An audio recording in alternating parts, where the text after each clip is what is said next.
Good morning student, स्वागत है आप सभी को ऑनलाइन क्लास में। देखिए आज का टॉपिक है हमारा फ्यूचर कंटीन्यूअस टेंस और फ्यूचर सिंपल टेंस के बारे में हम चर्चा कर चुके थे। अब देखिए सबसे पहले बात करते हैं फ्यूचर कंटीन्यूअस टेंस में पहचान के बारे में। देखिए इसकी जो पहचान है हिंदी वाक्यों के अंत में क्या आता है, रहा होगा, रही होगी या रहे होंगे आदि शब्द आते हैं। क्लियर? जो हिंदी के वाक्य है उसके अंत में रहा होगा, रही होगी, कॉमा रहे होंगे आदि शब्द आते हैं।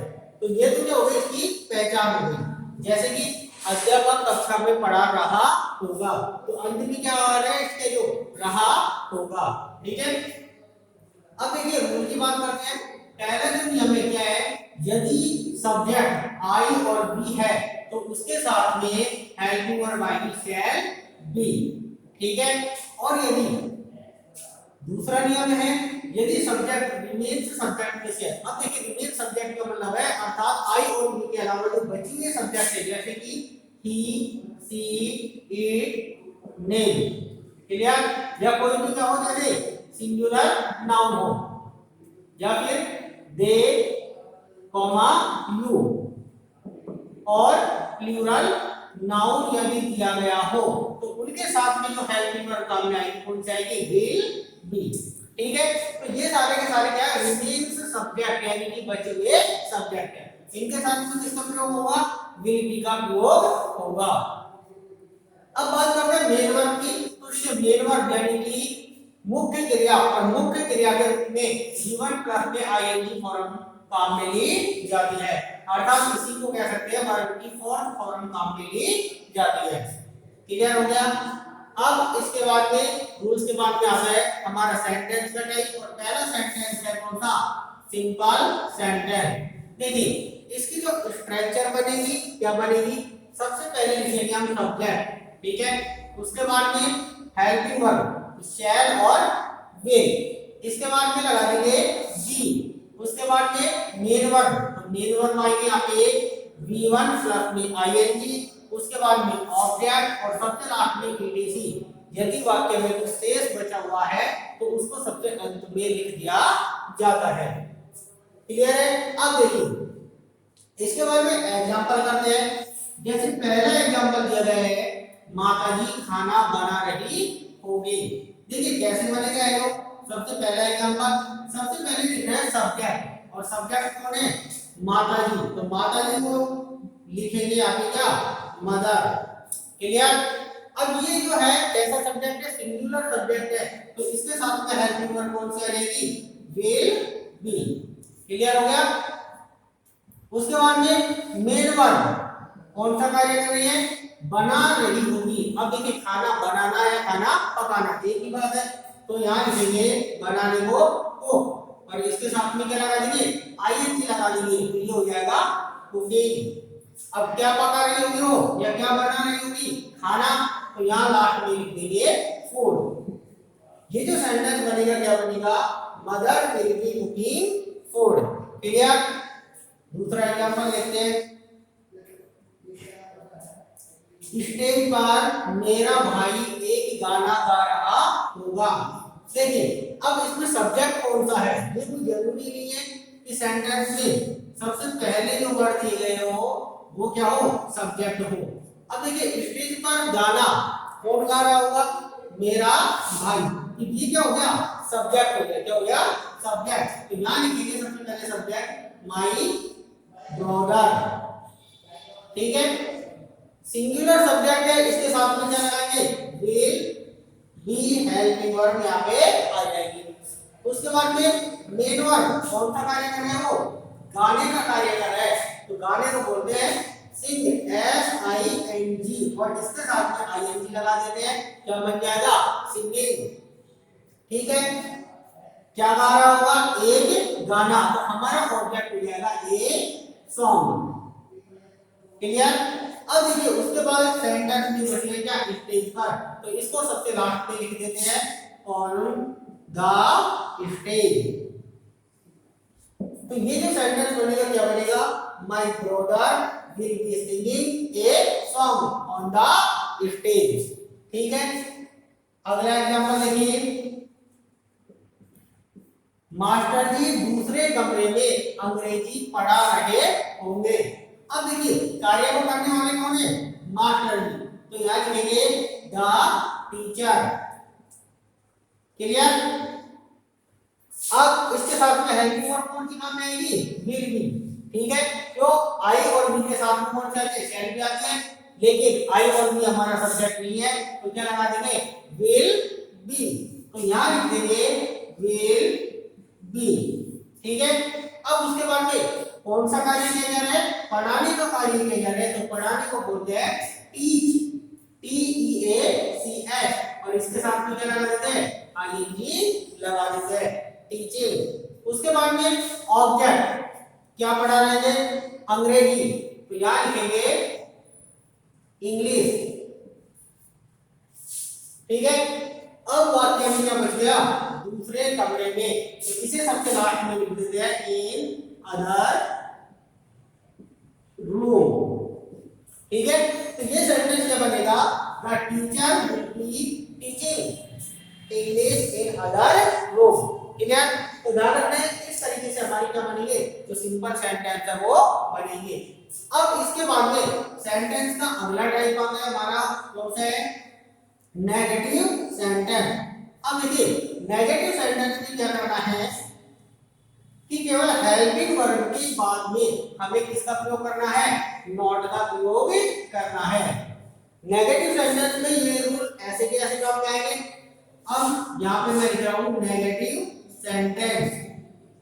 देखिए इसकी जो स्ट्रक्चर बनेगी, क्या बनेगी, सबसे पहले लिखेंगे सब्जेक्ट। ठीक है, उसके बाद में हेल्पिंग वर्ब, तो हमारी जो हेल्पिंग वर्ब है कौन सी है, शैल ऑब्लिक विल। क्लियर। इसके बाद में क्या लगाना है, नॉट लगाना है, और नॉट के बाद में किसका प्रयोग करना है, बी का प्रयोग करना है। हेल्पिंग वर्ब के बाद में हमें लिखनी है मेन वर्ब, और मेन वर्ब कौन सी है, V1 प्लस में आईएनजी। मेन वर्ब के बाद में ऑब्जेक्ट, और ऑब्जेक्ट के बाद में क्या आएगा, ईटीसी, यदि वाक्य में कुछ शेष बचता है तो। क्लियर हो गया। तो ये जो स्ट्रक्चर बनेगी क्या बन जाएगी, सब्जेक्ट प्लस में शैल ऑब्लिक विल प्लस में नॉट प्लस में बी प्लस V1 प्लस में आईएनजी प्लस ऑब्जेक्ट प्लस में ईटीसी। क्लियर है। अब जैसे देखिए इसके एग्जांपल देखते हैं कैसे बनेगा।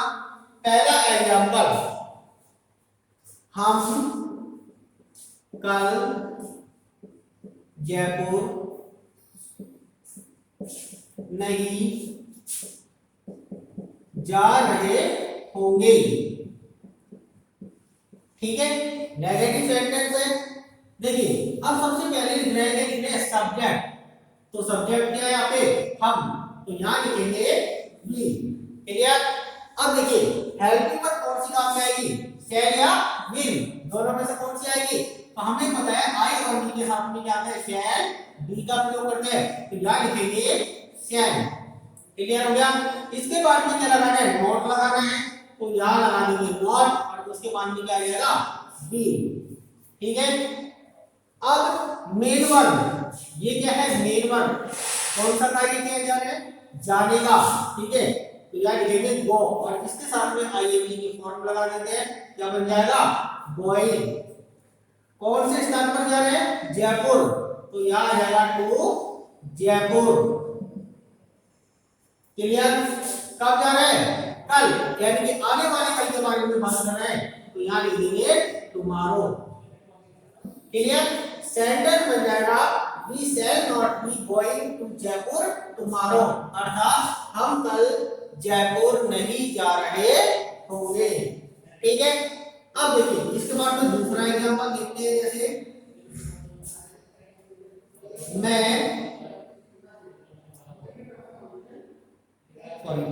देखिए इस तरीके से, देखिए इसका जो ये मैदान में फुटबॉल नहीं खेल रहे होंगे। देखिए नेगेटिव सेंटेंस है, ठीक है। अब सबसे पहले देख रहे हैं सब्जेक्ट, तो सब्जेक्ट कौन सा है आपके वे, तो इसे लिखेंगे दे, क्लियर। इसके बाद में अब देखिए हेल्पिंग वर्ब कौन सी आएगी, दे है, तो मैंने आपको बताया था कि जब सब्जेक्ट दे दिया गया हो तो उसके साथ में क्या आता है विल आता है, तो यहां लिखेंगे विल। नेगेटिव सेंटेंस है तो विल के बाद में क्या आएगा नॉट आ जाएगा, और जिसके बाद में क्या लगा देंगे बी, क्लियर। उसके बाद में मेन वर्ब कौन सा कार्य कर रहे हैं, वो खेलने का कार्य कर रहे हैं, तो खेलने को बोलते हैं प्ले, और प्ले के साथ में क्या लगा देंगे आईएनजी लगा देंगे, ठीक है। अब देखिए ऑब्जेक्ट क्या खेल रहे हैं फुटबॉल, तो यहां लिखेंगे फुटबॉल, क्लियर। अब वाक्य में क्या बच गया सबसे लास्ट में मैदान में, तो इसको लिख देंगे क्या इन द ग्राउंड, ठीक है। सेंटेंस बन जाएगा they will not be playing football in the ground, clear. अब देखिए इसके बाद में एक एग्जांपल और देखते हैं, जैसे बादल हवा में नहीं तैर रहे होंगे, देखिए सेंटेंस क्या है बादल हवा में नहीं तैर रहे होंगे, तो सबसे पहले लिखेंगे सब्जेक्ट बादल यानी कि क्लाउड्स, तो यहां आ जाएगा क्लाउड्स, ठीक है। हेल्पिंग वर्ब क्या लगाएंगे इसके साथ में विल, क्या आएगा विल।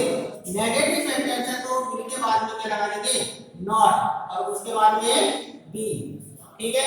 अब उसके बाद में बात करते हैं मेन वर्ब की, तो कौन सा कार्य हो रहा है यहाँ पे तैरने का कार्य हो रहा है, तैरने को बोलते हैं फ्लोट, FLOAT, और इसमें क्या लगा देते हैं ING फ्लोटिंग, फ्लोटिंग का अर्थ होता है तैर रहे होंगे, कहां पे हवा में, तो सबसे लास्ट में लिखेंगे इन द एयर, ठीक है।